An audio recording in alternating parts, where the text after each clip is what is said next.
Hello, I don't have my usual camera setup, so I know it's kind of a weird angle, but what can you do? So, okay, first things first. So the moon is in Taurus, and I think for today and for tomorrow overall, this will be very relaxed, very chill. It's nice to have the sun in Virgo and the moon in Taurus. It's a nice trine energy. They're both earth, very supportive of each other. So this is helping a lot. I think especially, obviously for all of us with both our masculine and our feminine sides, but because the sun usually is more the masculine principle and the moon is more the feminine, this should help, I think, for men and women to be able to communicate, to be able to get along in a lot of ways for the next couple of days.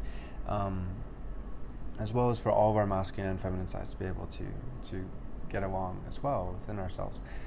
Of course, the moon is conjunct Uranus, so for the next 24 hours or so, there is the challenge, just like there's been every time the moon has been in Taurus over the last 3 years and for the next about 4.5, 5 years, of needing to make sure that we're evolving when it comes to finances, when it comes to our possessions, and when it comes to our physical bodies.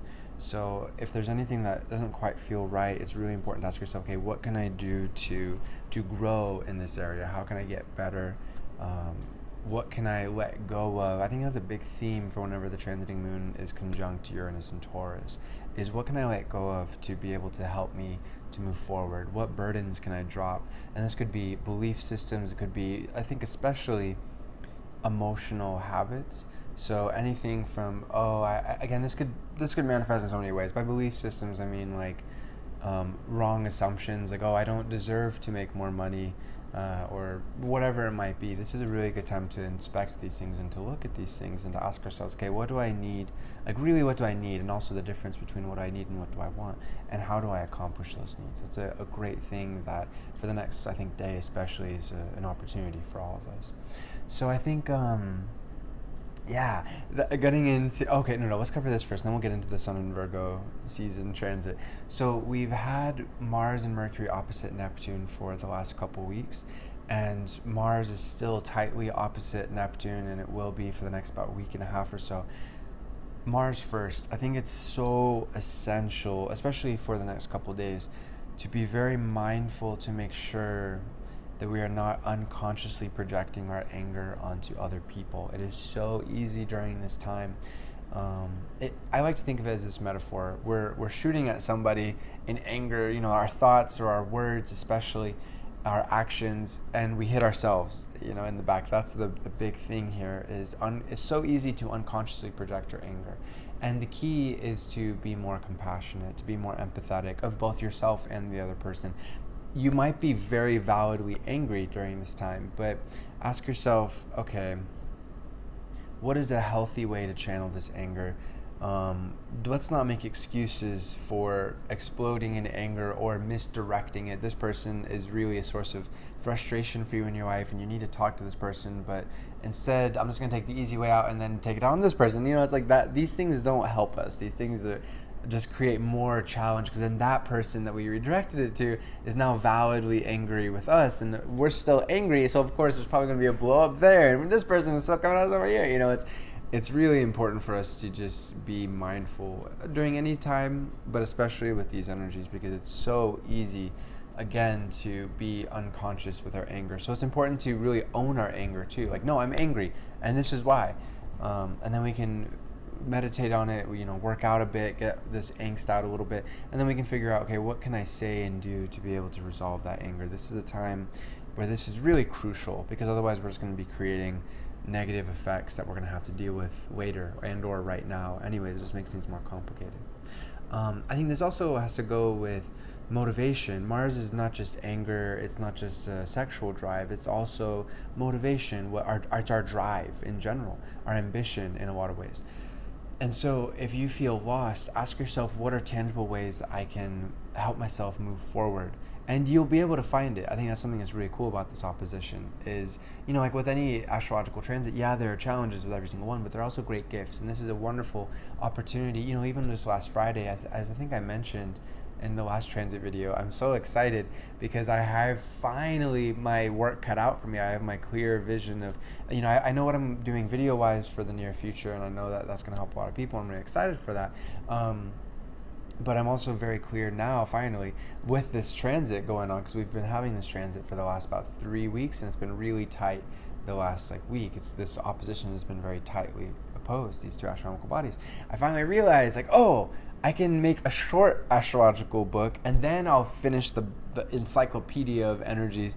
Why did I start with the biggest thing first? I should have just started with this small thing. So I've already written the introduction to this new book. I'm so excited. It's going to be...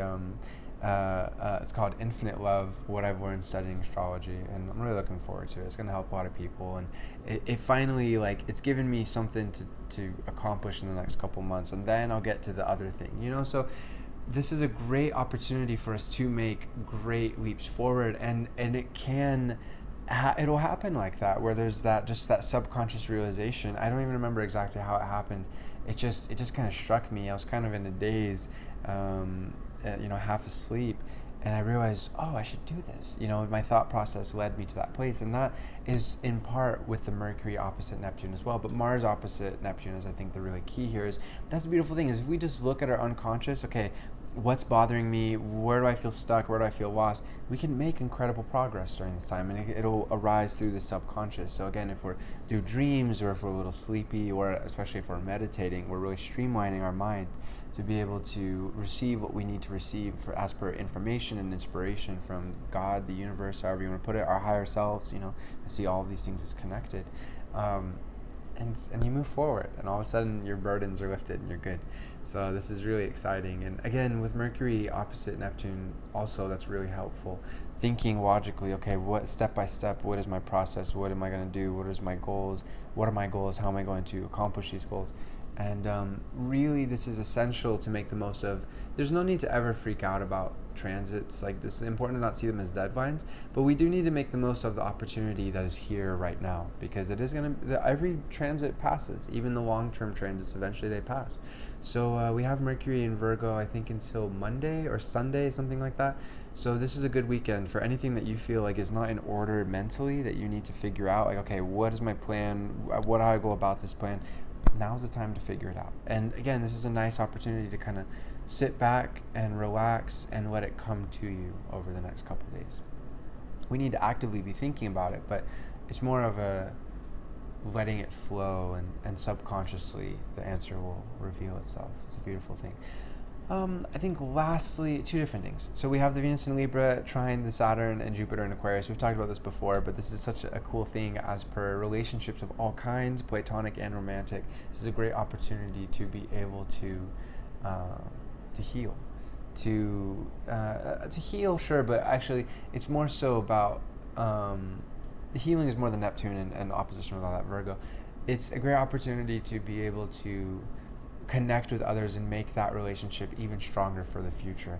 That trine energy with Saturn and Aquarius in particular, but the Jupiter as well, these are long-term transits. So we are able to craft our even further layers of solidity to our relationships, and in a very light way. It's air energy, so it's more intellectual, it's more social. That crafting will be more like verbal. You have the amazing conversations, and it makes the relationship grow all the more so with those that are meant to be there in the long term. And it also, of course, it could be new people coming into your life, but I feel like with the Saturn and Jupiter retrograde, it's more focusing on the people that are already in our lives. So the more conversations that you have, just naturally, of course, going with the flow, with those that are your loved ones in your life, that you both have real interest in the conversation. This is a wonderful time for that, and it's really good to reach out if you feel inspired to those that you feel really close to, and that you want to craft that deeper connection with in a meaningful way.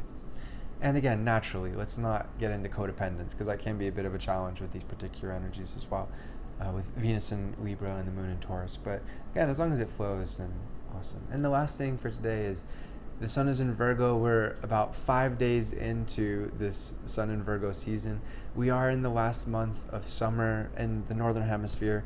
And of course, I know it's different. It's opposite in the Southern Hemisphere. But ultimately, the zodiacal wheel is a really good metaphor that serves very well with the Northern Hemisphere's weather cycles and season cycles. So even in the Southern Hemisphere, we're all experiencing the same solar system, of course.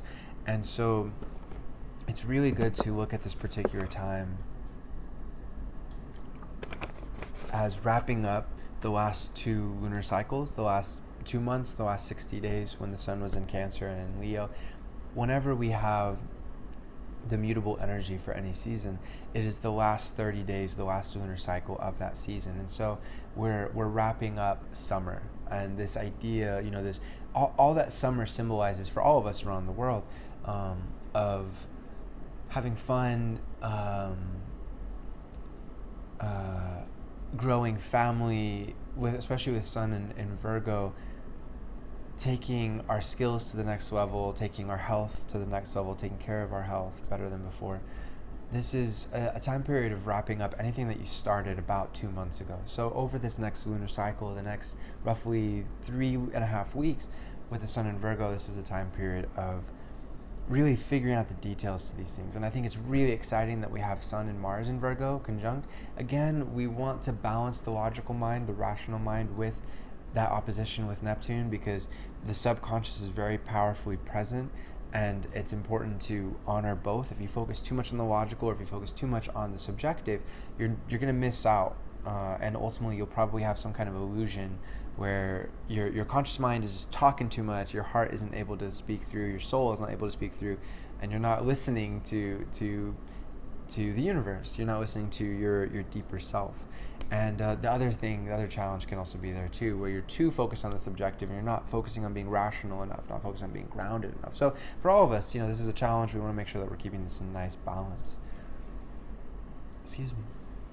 So this is really cool, though. If we strive to maintain this balance and to be free of illusions, but also honoring our subjective selves, so we're making space for the logical mind as well as just kind of daydreaming.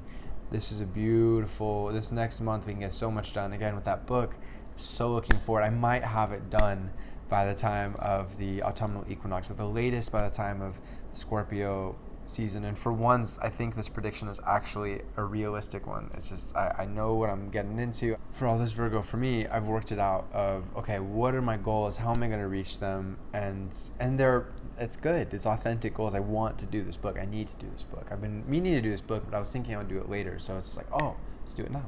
So that's really cool, because with Mars and Sun both in Virgo, these energies are together. My God, there's so much energy. The Sun is conjunct Mars only for about basically a month or so every year. So we are in this time period of it's energy time.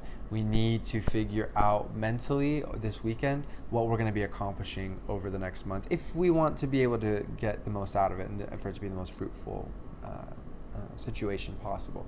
Obviously, again, we don't need astrology to live a good life, but it helps. It really helps. So I really encourage you to do that. And again, really challenge yourself. For me, it's like this book. I'm going to finish this book. And whatever it is for you, challenge yourself over this next month. Really get the details together for whatever it is that's on your mind that is unsettling or that you feel really inspired by. Whatever is most on your mind, figure out how to make major progress in this next month, and you absolutely will. As long as the project is really, again, in tune with both your conscious mind and your unconscious. If you really need to get that stuff done, then you will. But for all of us, there's something that we need to, obviously there will be several things for all of us, but I think there's some kind of major thing to get done this next month that makes our lives so much better in the big picture, because of Saturn and Jupiter both being in Aquarius. We're looking at the big picture here, even if it's more in the background. If we're looking at the big picture of, okay, what is the vision for my life in general, for this year, for the next couple years, the next 3 decades, we still, even if that's more in the background, it's still there. So if we pay attention to it, we can really make the most of it. Infinite love to you, my friends. As always, I'm doing readings. You know how to get into contact with me in the About section. Namaste. Peace.